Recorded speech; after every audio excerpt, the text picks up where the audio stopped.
Check के capital, check Republic की capital प्राग में हूँ। बहुत ही खूबसूरत कैपिटल है और खूबसूरत सिटी है, बड़ा हिस्टोरिकल सिटी है, बहुत खूबसूरत बिल्डिंग्स, किंग के पैलेसेस और ट्राम्स और बेहतरीन जब खूबसूरत चीज़ें इसमें, बड़ी इंटरेस्टिंग चीज़ें जो मैंने देखी हैं और मैं आपको भी दिखाता हूँ।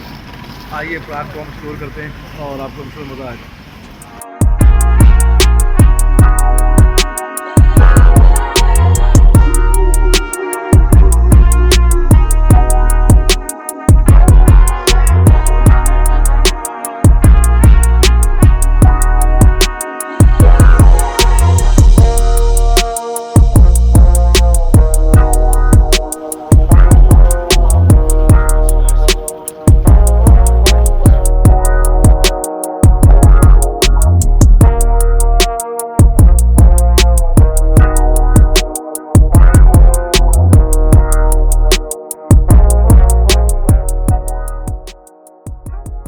एक्सप्लोर के साथ साथ मैं आपको कुछ फैक्ट्स बताता हूँ सिटी के बारे में।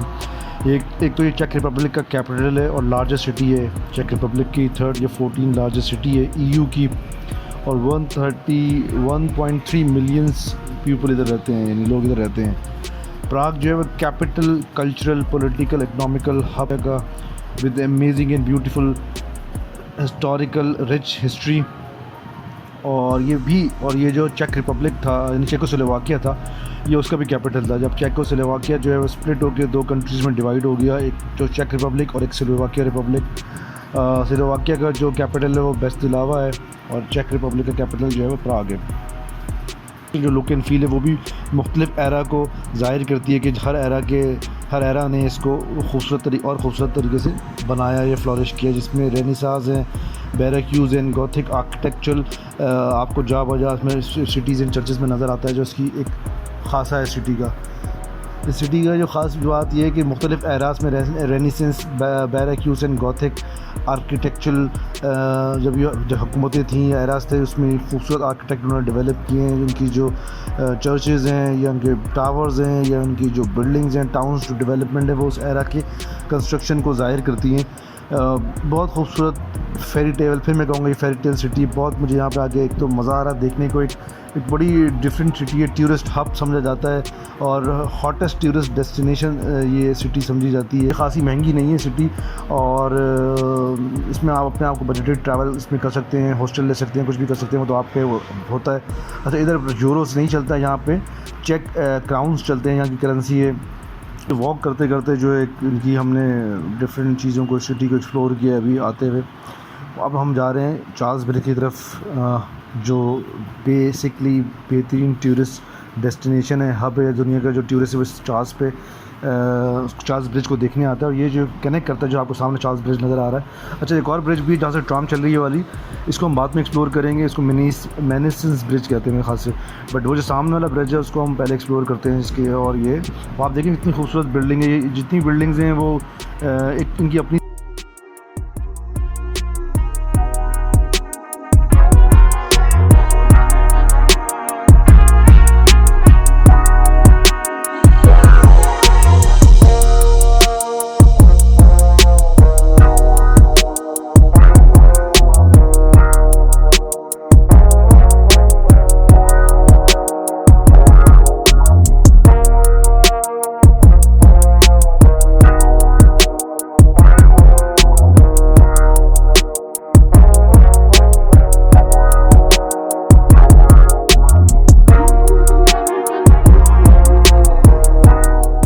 जो है वो हम चलते हुए हम ये ब्रिज पे पहुंच रहे हैं। ये ब्रिज जो है बेसिकली चार्ल्स ब्रिज जो है वो, इसको स्टोन ब्रिज भी कहते थे और चार्ल्स ब्रिज इसका नाम है खास 1870 के अंदर पड़ा है। इसको कहने लगा ये वल्तावा रिवर है, वल्तावा रिवर के ऊपर ये ब्रिज बनाया हुआ और ये उस ज़माने में ये सिंगल कनेक्शन होता था टूवर्ड्स कैसल और ओल्ड टाउन से इस टाउन की तरफ, जो अभी हम जिस तरफ से हम क्रॉस करेंगे। तो ये एक सॉलिड कनेक्शन था, उससे पहले था, उसके बाद ये इसकी कंस्ट्रक्शन इसकी स्टार्ट हुई। तकरीबन ये 116 मीटर और 1693 फीट लॉन्ग है ये ब्रिज है और नियरली 10 मीटर्स 33 फीट इसकी जो है वो है वाइल्ड साइड है, यानी इसको स्पेस वाला चलने वाला स्पेस एरिया। ये स्टोन ब्रिज है, कंप्लीट स्टोन का, मैग्निफिसेंट ब्यूटीफुल और आर्टिस्टिक ब्रिज है। आप ये देखें और इसके अंदर 3 जो है ना, इसके अंदर 2 टावर्स बने हुए हैं। एक टावर जो नए टाउन से आते हैं तो ये एक टावर आता है, और उसके बाद हम उस ओल्ड टाउन की तरफ जाते हैं तो वो 2 टावर्स हैं। वो टावर की भी एक अपनी खूबसूरती है, इस चीज़ पर वो है खूबसूरत है। ये टावर भी की अपनी एक जो है वो बनाए हुए हैं। और टावर और जो सेंटर जो ब्रिज है, जो वॉकिंग ये पेडेस्ट्रियल एरिया है, अच्छा ये पेडेस्ट्रियल एरिया है। जो दूसरा वाला ब्रिज था उसके अंदर आप ट्राम और गाड़ी और तीनों पेडेस्ट्रियल यानी पैदल भी जा सकते थे, मगर ये टोटली पैदल वॉक है इस पूरे ब्रिज के ऊपर। ये एक तो पुराना ब्रिज है, खूबसूरत ब्रिज, हिस्टोरिकल है। इसके बाद आप ये देखें, इसमें जो इन्होंने स्टेटस बनाए हुए हैं, यानी जो स्क्रप्चर्स हैं, वो तकरीबन 30 इनके सेंट्स जो मुख्तलिफ थे उनके स्क्रप्चर्स हैं। खूबसूरत आर्टिस्टिक वैल्यू ऐड ऑन करती है।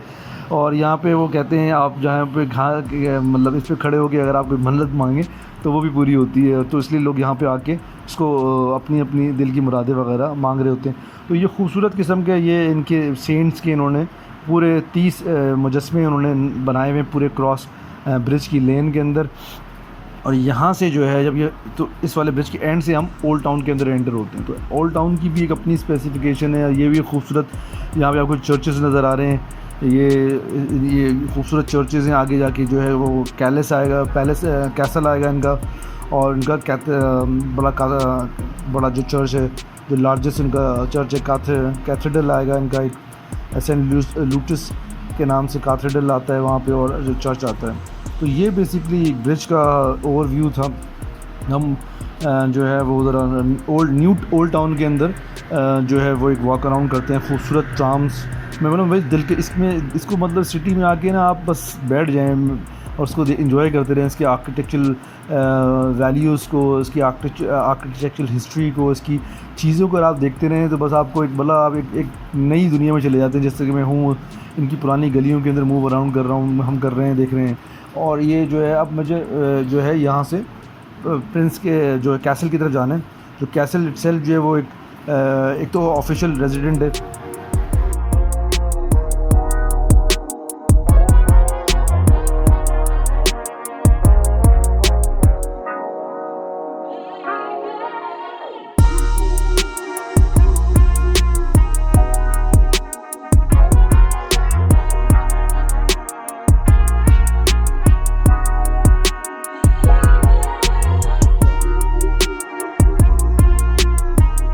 फाइनली हम पहुंच गए हैं प्राग कैसल पे। खूबसूरत प्राग कैसल जो है वो 19th सेंचुरी में बना था, और ये ऑफिशियल रेजिडेंट है प्रेसिडेंट ऑफ चेक रिपब्लिक का। इधर वो बैठे होते हैं, इनके सामने गार्ड वार्ड भी हैं। और ये जो है Guinness book of world record के मुताबिक जो ये है, जो प्राग कैसल है, वन ऑफ द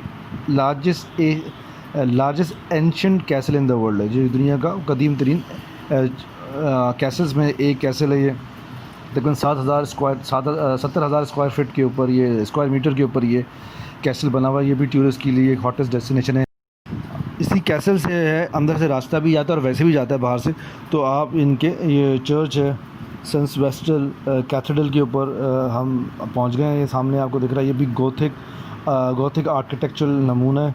और इसमें आपको जो पीछे में स्पेन के अंदर भी जो आर्किटेक्चरल नमूने थे वो गोथिक कंस्ट्रक्शन के थे। यूरोप जर्मनी की मुख्तलिफ पार्ट में इनकी जो आर्किटेक्चरल स्टाइल है वो मुख्तलिफ चर्चेज़ में नज़र आता है। तो ये भी वही गोथिक आर्किटेक्चरल स्टाइल का ये बिल्कुल चर्च है। खूबसूरत चर्चों में शुमार और कदीम चर्चों में शुमार किया जाता है चेक रिपब्लिक के। और इसका पूरा कॉम्प्लेक्स है। इसके बाद जो है जो पीछे जो पैलेस था, और ये सारे आपस में इसी अहाते के अंदर इंटरकनेक्टेड है। और उसके बाद मुख्तलिफ रेजिडेंस हैं लोगों की, जो ऑफिशियल वहाँ पे रहते होंगे पहले और अब। और यहीं से जो है वो रास्ता वापस अगर हम जाएँ तो यहाँ से खड़े होकर देखें तो पूरा टाउन हमें नज़र आता है। और हम वापस जाएंगे इनके दूसरे ओल्ड टाउन स्क्वायर की तरफ।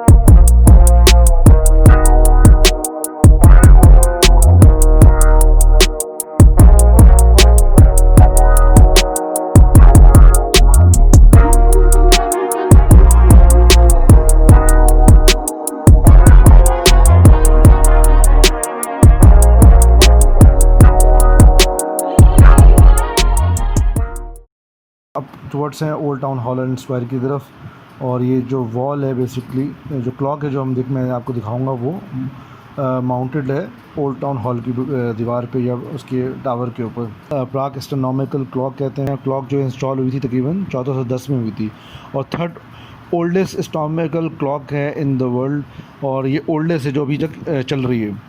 और उसके अलावा ये टाउन हॉल के सेंटर में, मतलब साउथ साइड पे वाक़ई आपको दिख रही है, साउथ साइड की बिल्डिंग में दिख रही है। और ये जो है टाउन हॉल के अंदर ही जो उनका ओवर स्क्वायर है उसमें ये लगी हुई है।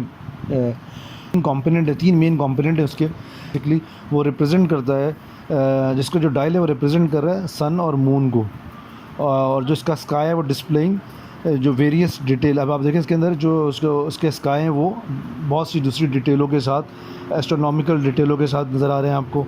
फिर जो इसके जो स्टेटस हैं वो कैथोलिक सेंट्स को रिप्रेजेंट कर रहे होते हैं, ये साइडों पे लगे हुए हैं। और जो क्लॉक पे जो वॉक है ये पैसेज की पैसेज जो है वो वॉक करते हैं आवरली, जो हर घंटे के साथ ये चल रही होती है। तो और इसके अंदर वही इन्होंने इसका जो स्केलेटन, डेथ स्केलेटन, बहुत सी इन्होंने इसकी वेरियस हिस्ट्री के साथ, डिटेल के साथ ये एक क्लॉक बनाई हुई है। तो सिर्फ इस क्लॉक को देखने के लिए जो है वो टूरिस्ट आते हैं, ये आवरली चल रही होती है। क्लॉक के बाद ये जो टाउन हॉल या ओल्ड टाउन का जो आपको डिस्ट्रिक्ट या एरिया नज़र आ रहा है, अच्छा ये बहुत सिमिलर है इस तरह का आपको मुख्तलिफ यूरोप के अंदर डिफरेंट पार्ट्स के अंदर, ख़ासतौर पर पोलैंड जिसका नेबर है उसके अंदर भी इसी तरह के टाउन हाउस की जो कंस्ट्रक्शन है वो नज़र आती है। पोजोन जो मैंने पिछला पोजोन सिटी भी इससे सिमिलर है, और दूसरी जो सिटीज़ हैं उस टाउन हॉल जो मुख्तलिफ यूरोपियन टाउन हॉल से सिमिलर है। तो वही क्योंकि आर्किटेक्चरल वैल्यूज़ या आर्किटेक्चरल स्टाइल मुख्तलिफ सिटीज़ का सेम है, क्योंकि मुख्तलिफ दौर के अंदर कुछ एराज जो थे उनके यूरोप पे कब्ज़े थे, यानी मुख्तलिफ तो उनके ही स्टाइल ऑफ कंस्ट्रक्शन जो है वो फॉलो की जाती थी जब वो आते थे या कब्ज़ा होता था। यानी दूसरा फिर किंग आता था वो अपने स्टाइल में, या एरा आता था वो अपने स्टाइल में कंस्ट्रक्शन करता था। तो ये बड़ा फेमिलर है। बट इसके अंदर भी आप देखें सेंट एंड मोने जो स्टेटस एंड मेमोरियल्स हैं वो आपको पूरे यूरोप में जा बजा नज़र आता है। इधर भी उसी तरीके से है, मुख्तलिफ स्टेटस मेमोरीज़ में स्ट्रक्चर्स आपको नज़र आते हैं जो रिप्रेजेंट करते हैं किसी न किसी हिस्टोरिकल बैकग्राउंड। पूरी ओवरऑल जो सिटी है उसका ये इंप्रेशन है, क्योंकि आप किसी यूरोपियन सिटी में जाते हैं तो कुछ एक पार्ट जो होता है, ओल्ड पार्ट जो होता है वो हिस्ट्री को बिलोंग करता है या उनकी ओल्ड कंस्ट्रक्शन होती है। मगर इस सिटी की ख़ास बात यह है कि थ्रू आउट जो सिटी है, जो मैक्सिमम जो इसका पार्ट है, बिल्कुल आउटर पर न्यू पार्ट नहीं, बट जिसका मैक्सिमम पार्ट है, जहाँ भी आप वॉक करें आपको लगता है कि आप एक हिस्ट्री में वॉक अराउंड कर रहे हैं, घूम रहे हैं। तो इसकी अपनी बड़ी मज़ेदार फील है, जो मैं समझता हूँ कि मेरी जितनी भी ट्रैवलिंग हुई है उसमें से ये एक टॉप और बेस्ट सिटी मैंने एक्सप्लोर की है। और इसके साथ ही मुझे इजाज़त दीजिए चेक रिपब्लिक की खूबसूरत कैपिटल प्राग से। और मेरे चैनल ट्रैवल विद अंचन को लाइक कीजिए, सब्सक्राइब कीजिए और शेयर कीजिए अपने सर्कल में। और नेक्स्ट व्लॉग में नेक्स्ट सिटी और नेक्स्ट कंट्री के साथ फिर मैं हाज़िर होता हूँ।